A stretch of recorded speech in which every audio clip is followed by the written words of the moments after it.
तो शुरुआत मध्य प्रदेश की खबर से। मध्य प्रदेश के दतिया के सरकारी डिग्री कॉलेज में हुकूमत के मौक़िफ़ के बरअक्स यानी उसके उलट हिजाब को ममनुआ करार दिए जाने पर न्यूज़ 18 उर्दू की खबर के बाद वजीर दाखिला डॉक्टर नरोत्तम मिश्रा ने दतिया कलेक्टर को जांच के अहकाम जारी किए हैं। वाज़ेह रहे कि दतिया के गवर्नमेंट डिग्री कॉलेज में मुनक़िदा स्कॉलरशिप कैंप में जब 2 मुस्लिम तालिबा हिजाब में फॉर्म दाखिल करने के लिए गई तो वहां पर बजरंग दल और दुर्गा वाहिनी कारकुनान के जरिए एहतजाज किया गया और कॉलेज इंतजामिया से इनके खिलाफ कार्रवाई करने का मुतालबा किया गया था, जिसके बाद कॉलेज प्रिंसिपल DR राहुल ने कॉलेज में हिजाब को ममनुआ करार दिए जाने का नोटिस चस्पा करवा दिया था। वजीर दाखिला डॉक्टर नरोत्तम मिश्रा का कहना है कि मध्य प्रदेश में हिजाब पर कोई पाबंदी नहीं है। कॉलेज के प्रिंसिपल ने क्यों ऐसे अहकाम जारी किए, इसकी जांच के लिए कलेक्टर दतिया को अहकाम दिया है। और साथ ही उन्होंने कहा है कि मैं फिर वाज़ेह करता हूं कि हिजाब पर पाबंदी को लेकर मध्य प्रदेश हुकूमत के पास कोई तजवीज ज़ेरे गौर नहीं है। सांप्रदायिक सौहार्द की जीती जागती मिसाल हमारा दतिया है। जो सोशल मीडिया पर वीडियो वायरल हो रहा है वो भी मैंने देखा है। महाविद्यालय के प्राचार्य ने किस परिस्थिति में, किस कारण से और क्यों इस तरह का आदेश निकाला, मैंने कलेक्टर दतिया को तत्काल निर्देश दिए कि इसकी तत्काल संज्ञान लें। प्रदेश सरकार पहले भी स्पष्ट कर चुकी है कि हिजाब पर बैन को लेकर सरकार के पास में इस तरह का कोई भी प्रस्ताव विचाराधीन नहीं है, इसलिए न तो कोई इसमें भ्रम फैलाएं और न ही कोई भ्रमपूर्ण कार्रवाई करें, ये सभी से प्रार्थना है। क्या इसका असर होगा तो कब तक होगा? आगे बढ़ते हैं। मध्य प्रदेश के दतिया में हुकूमत के मौक़िफ़ के बरअक्स दतिया कॉलेज इंतजामिया के जरिए हिजाब को ममनुआ करार दिए जाने को लेकर जारी अहकाम और न्यूज़ 18 उर्दू की खबर के बाद वज़ीर दाखिला के जरिए दतिया गवर्नमेंट डिग्री कॉलेज इंतजामिया के खिलाफ जांच के अहकाम कांग्रेस MLA आरिफ मसूद ने इस हुक्मनामे का खैर मकदम किया है। भोपाल कांग्रेस MLA आरिफ मसूद ने हिजाब मामले में वज़ीर दाखिला के इक़दाम की सताइश करते हुए सभी लोगों से हिजाब को लेकर गुमराह कुन प्रोपेगेंडा करने वालों से बचने का मशवरा दिया है। और वो परिवार गृह मंत्री जी से मिला और वो बच्चियों का निराकरण आज हुआ, इसके लिए धन्यवाद। और मध्य प्रदेश में सभी शिक्षा संस्थाओं के लोगों से कहना चाहता हूं कि कोई भी भ्रम की स्थिति में ना रहे। पहले भी गृह मंत्री जी ने स्पष्ट कर दिया कि मध्य प्रदेश की तरफ में सरकार ने हिजाब पे कोई प्रतिबंध नहीं लगाया, ना ऐसा कोई मामला भी विचाराधीन है। तो मेहरबानी करके शिक्षण संस्थाओं में इस तरह का एटमॉस्फेयर क्रिएट ना होने दे और बच्चों के एग्जाम चल रहे हैं उनको पूरा संरक्षण दें, खुला अच्छे मन से बच्चे अच्छे एग्जाम दें। मैं मध्य प्रदेश के सभी लोगों से दरखास्त करूंगा कि भ्रम की स्थिति मध्य प्रदेश में नहीं है और मेहरबानी करके गृह मंत्री के बयान को संज्ञान में लें और इस तरह की घटना होने से मध्य प्रदेश को बचाएं और अफवाहों से भी बचाएं। और विशेषकर मुस्लिम समाज से भी कहूंगा कि ऐसी कोई अफवाह फैलने से रोके। और मध्य प्रदेश में स्थिति बड़ी स्पष्ट है, सरकार बार बार कर चुकी है। आज पुनः सरकार के गृह मंत्री जी ने दतिया की जिले की घटना को लेकर फिर बयान दिया है, मैं उनका भी धन्यवाद दूंगा और बच्चों से कहूंगा अच्छे से एग्जाम दें। धन्यवाद। जय हिंद, जय भोपाल। भोपाल बरखेड़ी फाटक के पास रेलवे ट्रैक के बीच फंसी गैर मुस्लिम लड़की को अपनी जान की परवाह किए बगैर उसकी जान बचाने वाले महबूब खान का न्यूज़ 18 उर्दू की खबर के बाद शहर भर में एजाज शुरू हो गया है। महबूब खान को शहर भर में एक मिसाली हीरो के तौर पर पेश करके न सिर्फ आम शहरियों के जरिए बल्कि महकमे पुलिस के जरिए भी इस्तकबाल किया गया है। भोपाल शहर काजी सैयद मुश्ताक अली नदवी, मुफ्ती अबुल कलाम कासमी और नायब काजी सैयद बाबर अली और मसाजिद कमेटी के इंचार्ज सेक्रेटरी यासिर अरफात ने भी महबूब खान का मसाजिद कमेटी बुलाकर इस्तकबाल किया। महबूब खान पेशे से कारपेंटर हैं और उनके पास इतने वसाइल भी नहीं है कि वो मोबाइल फोन रख सकें। न्यूज़ 18 उर्दू की खबर के बाद समाजी तंजीमें महबूब खान की मदद के लिए आगे आई हैं। हमारे नुमाइंदे मेहताब आलम ने महबूब खान और समाजी तंजीमों के नुमाइंदों से इस मौके पर खास बातचीत की।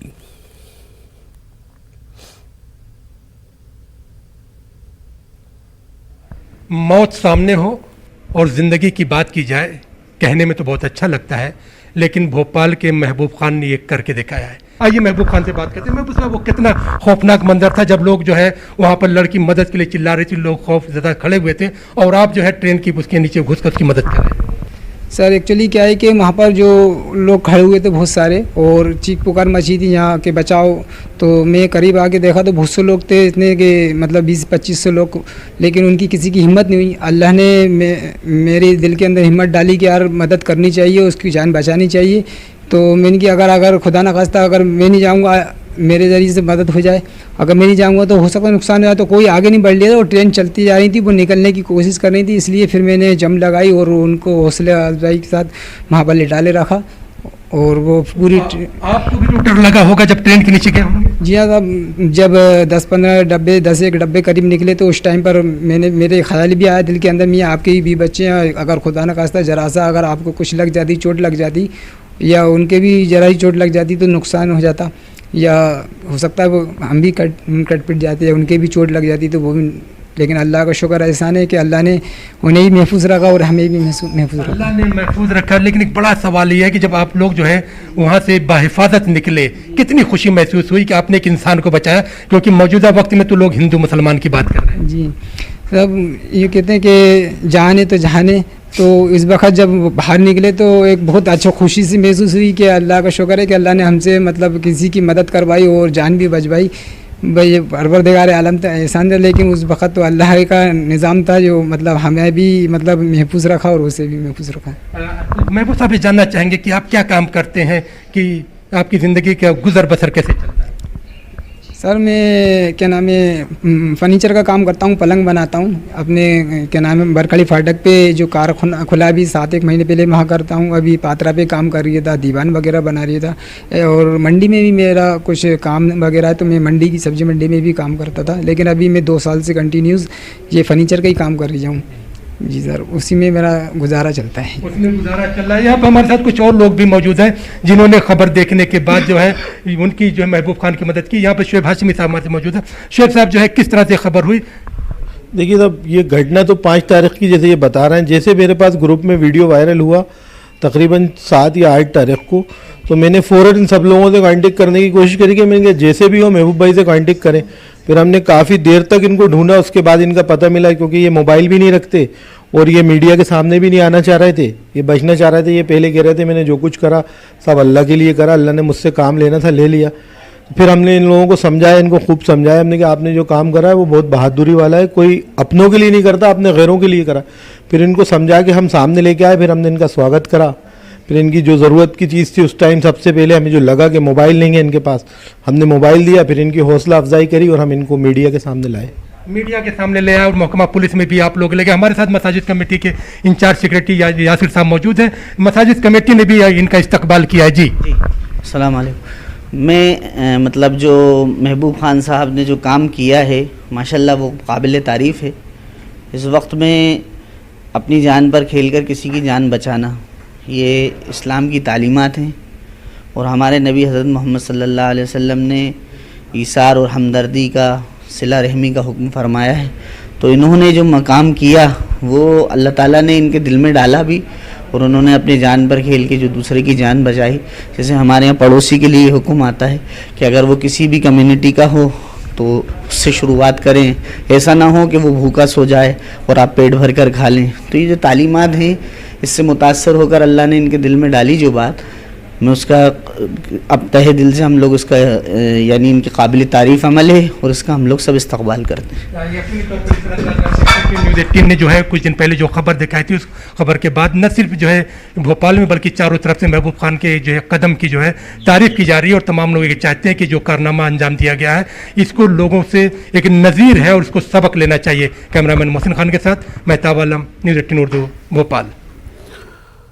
तो महबूब ने जो कुछ कर दिखाया है वो वैसे तमाम लोगों के लिए एक बहुत बड़ा, हम तो यही कहेंगे कि एक तमाचा है जो इंसानों में फ़र्क पैदा करते हैं और इंसानों में नफ़रत की खाई को और बढ़ाने की हीले बहाने ढूंढते रहते हैं। महबूब ने जब उस बच्ची की जान बचाई, उस लड़की की जान बचाई, तो महबूब ने ये नहीं देखा कि वो लड़की कौन है, वो हिंदू है या मुसलमान है, बल्कि महबूब ने इंसानियत का फ़र्ज़ निभाया।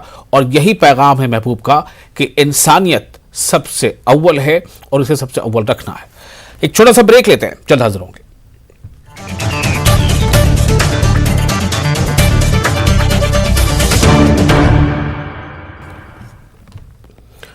आगे बढ़ते हैं। मिर्जा असदुल्ला खां गालिब की बरसी पर मुल्क भर में प्रोग्राम मुनक्किद किए जा रहे हैं। दिल्ली में भी मशहूर तंजीम जश्न अदब की जानिब से मिर्जा गालिब को याद किया गया। पुरानी दिल्ली की गलियों में जहां मिर्जा गालिब ने अपनी जिंदगी गुजारी, उसी इलाके की हवेली में मुनक्किदा प्रोग्राम में मारूफ लोगों ने शिरकत की। प्रोग्राम के ऑर्गेनाइजर रंजीत चौहान का कहना था कि कोरोना गाइडलाइंस के बाइस प्रोग्राम में बहुत कम लोगों को बुलाया गया था। वहीं उर्दू अदब से वाबस्ता लोगों ने गालिब को याद किया और कहा कि गालिब अपने जमाने में भी अपने अंदाज के नए शायर थे और आज तक उन जैसा कोई शायर नहीं आया। आज भी वो नए हैं। गालिब और हवेलियों का कोई रिश्ता नहीं। गालिब का रिश्ता तो सिर्फ शायरी से है और शायरी का रिश्ता मौसीकी से। तो गालिब का हवेलियों से रिश्ता नहीं, हमारा रिश्ता उस हवेली से है जिसमें गालिब मौजूद थे। तो हमने कोशिश की कि हम यहाँ आएँ और हम उस पूरी जगह को, उन गलियों को महसूस कर सकें। दरअसल गालिब से पहले जितने शोरा हुए हैं, वो जो शायरी हुई या जिन लोगों ने शायरी की, गालिब उनमें पहले आदमी ऐसे थे कि जिनकी शायरी बिल्कुल नई थी, बिल्कुल जदीद थी, जिनकी साफ़ सुथरी ज़बान और बिल्कुल, और ख़ास तौर से ये था कि उससे पहले इस तरह की शायरी हुई नहीं कभी। गालिब की सबसे बड़ी खूबी ये थी कि गालिब जब आए तब भी बिल्कुल नए शायर थे और आज तक वो उतने ही नए हैं। जितना उन पर काम होता है, जितना वो उन्हें पढ़ा जाता है, उनके रमूज़ और औसाफ उतने ही मुनकशिफ होते हैं लोगों पर। गालिब ने कहा था, हुए मर के हम जो रुस्वा, हुए क्यों न गर्क के दरिया। हुए मर के हम जो रुस्वा, हुए क्यों न गर्क के दरिया। न कहीं जनाजा उठता, न कहीं मजार होता। लेकिन गालिब के इंतकाल के बाद शेर के बरअक्स दिल्ली में उनका मकबरा बनाया गया, जिसकी जाली टूट गई। इससे पहले ही जाली का कुछ हिस्सा टूटा था, लेकिन शायद इंतजामिया ने इस जानिब तवज्जो नहीं दी, जिससे मुहिबान उर्दू में नाराजगी है। हमारे नुमाइंदे ने इस मामले का जायजा लिया। गालिब के मज़ार पर हैं और मज़ार को देखेंगे कि आज तमाम उर्दू वाले यहाँ पहुंचे थे, उन्होंने गुलपोशी की है। तो ये गुलपोशी नज़र आ रही है। यहाँ पर उर्दू से जुड़े लोग, शायरी से जुड़े लोग जो दिलचस्पी रखते हैं वो यहाँ पर आ रहे हैं और गालिब को खिराज अकीदत पेश कर रहे हैं, अपने दिली जज्बात का नजराना पेश कर रहे हैं। लेकिन साथ साथ आप देखेंगे ये जो ऊपर गालिब के मज़ार पर जो लगी जाली है, ये गिर गई थी, अब इसमें और ज्यादा इजाफा हो गया है। पिछले बार हमने यौम वफात पर यह दिखाया था कि किस तरीके से ये जाली टूटने लगी है, गिर गई है, लेकिन अब ये बहुत ज्यादा टूट गई है। किस तरीके से ये टूट गया है, तो ये एक नुकसान गालिब के मज़ार को हुआ है। इसी के साथ साथ मैं एक चीज और भी दिखाना चाहूंगा कि कभी गालिब के मज़ार में मार्बल के पत्थर लगे होते थे, आपको वो जाली दिखाई देगी, वो जाली आधी टूटी हुई है। और उसके साथ साथ अगर आप यहाँ देखें, बिल्कुल यहाँ इसके मुकाबले में, यहाँ जहां मैं उंगली रख रहा हूँ, इस जगह पर ये पत्थर अभी भी इसके अंदर यहाँ मौजूद है, लेकिन ये यहाँ से भी जाली जो है वो पूरी तौर से गायब हो चुकी है। आमतौर से लोग नहीं जानते कि अतराफ में तमाम कब्रें किसकी हैं, लेकिन हम आपको बताते हैं कि गालिब की जो अहलिया हैं उनकी कब्र है, उनके उस्ताद की कब्र है, उनके खुसूर की कब्र है। निजामुद्दीन से ताल्लुक़ रखने वाले एक रिहाइश यहाँ के बाशिंदे हमारे साथ मौजूद हैं, उनसे जानेंगे, क्योंकि वो बचपन में यहाँ रहे, तो उनसे जानने की कोशिश करेंगे कि यहाँ पर किस की कब्र है और क्या चीजें कभी यहाँ हुआ करती थी। भाईजान, ये गालिब साहब की मज़ार है, ये गालिब साहब की वाइफ की मज़ार है और ये गालिब साहब के ससुर की मज़ार है। जी, ये गालिब साहब के ससुर की मज़ार है, ये गालिब साहब की वाइफ की मज़ार है। वो गालिब साहब के उस्ताद जिनसे उन्होंने फारसी सीखी थी, उनकी मज़ार है। पहले किसी ज़माने में यहाँ पर एक बाउंड्री हुआ करती थी ऐसे, जो कि गालिब साहब और गालिब साहब की मज़ार एक ही साथ थी। यहाँ से एक बाउंड्री हुआ करती थी यहाँ तक, पूरे तक। ये कब्रें सारी अलहदा थी गालिब साहब की। और यहाँ पर कुछ जो पत्थर लगे हुए थे, वो पत्थर अब है नहीं भाईजान। कहाँ चले गए वो, किस तरीके से गायब हो गए? क्योंकि महकमा आसार कदीमा है, वो उसकी देखरेख करता है। देखिए, कुछ तो टूट गए, अब टूटने के बाद कहाँ चले गए वो पत्थर, इसमें कुछ कह नहीं सकते भाईजान इसके बारे में। मगर जैसा है, जो कुछ मैंने बताया, ये दो मज़ारें जो थी ये अलग कर रखी थी, अच्छा, आपने बचपन में ये तमाम चीजें देखी हैं, ये कब रिनोवेशन हुआ इसका और किस तरीके से चीजें हुई? सिर्फ साल के साल देखा मैंने इसका रिनोवेशन। जब गालिब साहब का जन्मदिन या होता है उसी टाइम पे लोग बाग पब्लिक तो देखिए आती है इनसे मिलने के लिए, मगर जिस तरीके की सजावट साहब जो कुछ है वो सिर्फ साल के साल होता है। बिल्कुल, देखिए यहाँ पर लोग जो है वो गालिब को नजराना पेश करने उनके मज़ार को देखने आते हैं। कुछ खवातीन भी देखिए यहाँ पर आई हुई हैं। ये सब गालिब के लिए हैं। यहाँ निजामुद्दीन दरगाह पर लोग हाजिरी देने आते हैं। तो गालिब का जब भी यौम वफात होता है या उनका यौम विलादत होता है, उस वक्त यहाँ पर लोग आते हैं और उनको याद करते हैं। लेकिन असल सबसे बड़ी जो दिक्कत की बात है, परेशानी की बात है, वो ये है कि गालिब का मज़ार लगातार टूट रहा है, बोसीदा हो रहा है, गिर रहा है। लेकिन जिस तरीके से उसकी देख रेख की जानी चाहिए थी वो नहीं की जा रही है। महकमा आसार कदीमा को इसकी तरफ तवज्जो देनी चाहिए और इसका जो है ठीक से इसकी देखभाल करनी चाहिए, क्योंकि जिम्मेदारी जो है वो सिर्फ उन्हीं की है। कैमरामैन सोनू मंडल के साथ खुर्रम शहजाद, न्यूज़ 18 दिल्ली। आगे बढ़ते हैं। हज 2022 के लिए मध्य प्रदेश से उम्मीद से कम आज़मीन हज ने हज फॉर्म दाखिल किए हैं। फॉर्म दाखिल करने की आखिरी तारीख तक मध्य प्रदेश से 3,300 आज़मीन हज ने हज फॉर्म दाखिल किया है, जबकि 310 आज़मीन हज के फॉर्म पेंडिंग में थे। हज कमेटी के इंचार्ज सेक्रेटरी यासिर अराफात का कहना है कि आज रात 12 बजे तक हज ऑफिस में काम जारी रहेगा और उम्मीद है कि मध्य प्रदेश से 3600 आज़मीन हज के फॉर्म मुकम्मल हो जाएंगे। आज़मीन हज के लिए क़ुरा अंदाज़ का इनेकाद मरकजी हज कमेटी के जरिए कोटा अलॉट करने और गाइडलाइन के मुताबिक किया जाएगा। अभी आज जो है 3300 के करीब फॉर्म आ चुके हैं और 310 के करीब पेंडिंग फॉर्म्स हैं। तो ये कंप्लीट होते होते तकरीबन 3600 फॉर्म हो जाएंगे। अब जैसे ही कोटा वगैरह सऊदी गवर्नमेंट से डिस्ट्रीब्यूट हो जाता है तो क़ुराअंदाज़ी हो जाएगी। उसके बाद जो भी गाइडलाइंस सेंट्रल हज कमेटी ऑफ इंडिया की आएंगी उसके मुताबिक काम किया जाएगा। अमीन कागजी ने आज सेक्रेटरीट में हज कमेटी राजस्थान के सदर का ओहदा संभाल लिया। हज कमेटी के कानून के मुताबिक पहले हज के तमाम अरकान का इंतखाब किया गया। इसके बाद तमाम अराकीन ने मिलकर अमीन कागजी को हज कमेटी का चेयरमैन मुंतखब किया। अमीन कागजी ने हज कमेटी के चेयरमैन बनने के फौरन बाद सेक्रेटरीट में चार्ज संभाल लिया। अमीन कागजी ने कहा कि हज 2022 का काम जारी है। न्यूज़ 18 राजस्थान से बात करते हुए उन्होंने कहा कि अगरचे इनकी हज कमेटी की मियाद मुख्तसर रहेगी, लेकिन इनकी तवज्जो इस बात को यकीनी बनाने पर मरकूज रहेगी कि आज़मीन हज को वो तमाम सहूलियात मिले जिनसे वो बीजेपी के साबिका दौर हुकूमत पे महरूम थे। हमारे नुमाइंदे अरबाज अहमद ने अमीन कागजी से बात की। अमीन कागजी ने राजस्थान हज कमेटी के अध्यक्ष का पदभार संभाल लिया है। सचिवालय में आज बाकायदा चुनाव हुआ। तमाम जो मनोनीत मेंबर थे उन्होंने इन्हें बतौर अध्यक्ष चुना, जैसे कि हमने कल एक बार पहले भी बता दिया था कि यही अध्यक्ष होंगे और आखिरकार हमारी बात भी सही रही। फाइनली आज आपने पदभार संभाल लिया है, क्या प्राथमिकताएं रहेंगी? देखिए, सबसे पहले तो आपकी चैनल के माध्यम से माननीय मुख्यमंत्री जी को मैं धन्यवाद देना चाहूँगा कि हज कमेटी की जो जिम्मेदारी है वो उन्होंने ये मन बनाया और डिसाइड करा कि इसकी जिम्मेदारी मैं संभालूं। उनको ये पता है कि उन्हीं ने 2 बार मेरे वालिद मरहूम सलीम कागजी साहब को 2 बार हज कमेटी का चेयरमैन बनाया। तो मैं समझता हूँ कि उनका यकीन और विश्वास इस तरह का है कि हम इस हज के काम को अच्छे से अंजाम देंगे। और आगे बढ़ते हैं। हिजाब तनाज़े पर OIC यानी ऑर्गेनाइजेशन ऑफ इस्लामिक कोऑपरेशन के रिमार्क्स पर भारत ने सख्त रद्द-ए-अमल दिया है। वज़ारत ख़ारजा का कहना है कि हिंदुस्तान में मसाइल को आईनी फ्रेमवर्क जमहूरी अक़दार के मुताबिक हल किया जाता है। OIC की फ़िरक़ावाराना ज़हनियत इस सच्चाई की तारीफ की इजाज़त नहीं देती। भारत के खिलाफ प्रोपेगेंडा फैलाने के लिए OIC को कुछ मफाद परस्तों ने हाईजैक किया है।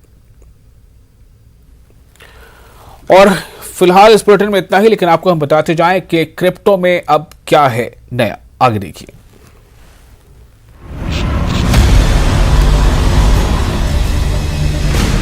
ज़ेड-पे and news 18 network present crypto की समझ। ज़ेड-पे न्यूज़ 18 की खास पेशकश क्रिप्टो की समझ में आपका बहुत स्वागत है, जहां हम आपको बताते हैं कि क्रिप्टो जगत की अहम खबरें और वो जानकारी जो आपको बनाती है एक बेहतर क्रिप्टो इन्वेस्टर। तो एपिसोड शुरू करते हैं और क्रिप्टो से जुड़ी कुछ अहम जानकारी आपको बताते हैं। 2023 में आएगा भारत का अपना डिजिटल रुपया। सरकारी सूत्रों के हवाले से खबर है कि भारत का अपना ऑफिशियल डिजिटल रुपया 2023 की शुरुआत में सभी के सामने प्रदर्शित कर सकता है। यह फिलहाल निजी कंपनियों के इलेक्ट्रॉनिक वॉलेट जैसा होगा। हालांकि ये सोवरेन बैक्ड फैसिलिटी होगी। रिजर्व बैंक द्वारा ब्लॉकचेन के आधार पर विकसित किया जा रहा है डिजिटल रुपया और सभी लेन देन का पता लगाने में सक्षम होगा। मौजूदा इलेक्ट्रॉनिक वॉलेट का इस्तेमाल करते हुए लोग निजी कंपनी को पैसा ट्रांसफर करते हैं और वो कंपनी पैसा अपने पास रखता है और कोई लेन देन होने पर भुगतान करता है। डिजिटल रुपए के मामले में आप अपने फोन में एक डिजिटल करेंसी रखेंगे जो सेंट्रल बैंक के पास होगी और वहां से इसे किसी भी व्यापारी को जिसकी सेवाएं या सामान आपने लिया है उसे ट्रांसफर कर दिया जाएगा। डेफी इंफ्रास्ट्रक्चर प्रदान करने वाली क्रेडो ने $80 एमएन रेज किए। क्रेडो जो एक डिसेंट्रलाइज्ड फाइनेंस यानी कि डेफी इंफ्रास्ट्रक्चर कंपनी है, उसने अपने हालिया फंडिंग में $80 मिलियन रेज किए हैं। कथित तौर पर इसे ओवर सब्सक्राइब फंडिंग राउंड में कंपनी का मूल्य $460 मिलियन आंका गया है। फंडिंग राउंड में $60 मिलियन प्राइमरी कैपिटल और $20 मिलियन सेकेंडरी इन्वेस्टर्स से मिले। इस फंड के साथ क्रेडो रिटेल इन्वेस्टर्स के लिए मौजूदा प्रोडक्ट्स एक्सपेंड करने के साथ ही नई जियोग्राफिक्स में भी कदम रखेगा। सोने की कीमत से लिंक्ड क्रिप्टो करेंसी लाएगी Meston company. Japanese trending house Mitsui and company जल्द ही एक ऐसी क्रिप्टो करेंसी लॉन्च करने जा रही है जो सोने की कीमत से लिंक्ड होगी। एक लोकल न्यूज रिपोर्ट्स के अनुसार जिपैंग कॉइन नाम का ये टोकन रिटेल इन्वेस्टर्स को बेचा जाएगा और लंदन मेटल एक्सचेंज से मित्सुई द्वारा येन में खरीदे गए सोने की कीमत से जुड़ा होगा। एक जिपैंग कॉइन की कीमत 1 ग्राम सोने के मूल्य के बराबर होगी और इसकी guarantee Sumitomo Mitsui banking corporation द्वारा दी जाएगी। संभावना है कि जिपैंग कॉइन जापान का पहला गोल्ड लिंक टोकन होगा। चूंकि ये गोल्ड प्राइस से लिंक्ड है इसलिए ये क्रिप्टो ज्यादा स्टेबल होगा। जिपैंग कॉइन को शुरू में मित्सुई के खुद के एक्सचेंज के जरिए बेचा जाएगा जिसे 7 बैंक और कुछ पार्टनर्स के साथ एस्टैब्लिश किया गया है। मित्सुई की योजना जिपैंग कॉइन को ट्रेडिंग हाउस के एफिलिएटेड रिटेलर्स के लिए एक पेमेंट टूल के तौर पर इस्तेमाल करने की भी है। ब्लॉकचेन टेक्नोलॉजी बदल रही है गेमिंग इंडस्ट्री की तस्वीर। जी हां, ब्लॉकचेन टेक्नोलॉजी ग्लोबल लेवल पर कई इंडस्ट्रीज में इनोवेशन लेकर आ रही है। गेमिफाई एंड नए डिसेंट्रलाइज्ड इंडस्ट्री इनोवेशंस में से एक है एनएफटीएस, डेफी और मूलभूत ब्लॉकचेन कॉन्सेप्ट के साथ शामिल ट्रेडिशनल गेम्स की वजह से गेमिंग कम्युनिटी में एक अच्छा बदलाव देखने को मिल रहा है। गेमिफाई के प्ले टू अर्न मॉडल की वजह से गेमर्स को गेम में टास्क या मिशन पूरा करके पैसों से रियल रिवॉर्ड्स कमाने का मौका मिलता है। बेहतरीन गेम परफॉर्मेंस और स्केलेबिलिटी के लिए इसे फास्ट ब्लॉकचेन पर बनाए जाने की जरूरत होती है। गेमिफाई की दुनिया से असाधारण ग्रोथ देखने को मिली है। इससे ग्लोबल गेमिंग मार्केट पर एक पावरफुल इंपैक्ट पड़ने की उम्मीद है। माना जा रहा है कि 2026 तक ये मार्केट $314.40 बिलियन तक पहुंच जाएगा और एक सर्वे के मुताबिक 4 में से 3 ऑनलाइन गेमर्स वर्चुअल एसेट्स को एक ऐसी करेंसी के लिए एक्सचेंज करना चाहते हैं जिसका इस्तेमाल कई प्लेटफॉर्म पर किया जा सके। खिलाड़ी अब कई ट्रेडिंग प्लेटफॉर्म पर डिजिटल एसेट्स का ट्रेड और एक्सचेंज कर सकते हैं। क्रिप्टो की समझ में आज के एपिसोड के लिए फिलहाल इतना ही। नेक्स्ट वीक फिर मुलाकात होगी कुछ अहम खबरों और जानकारियों के साथ। Take care.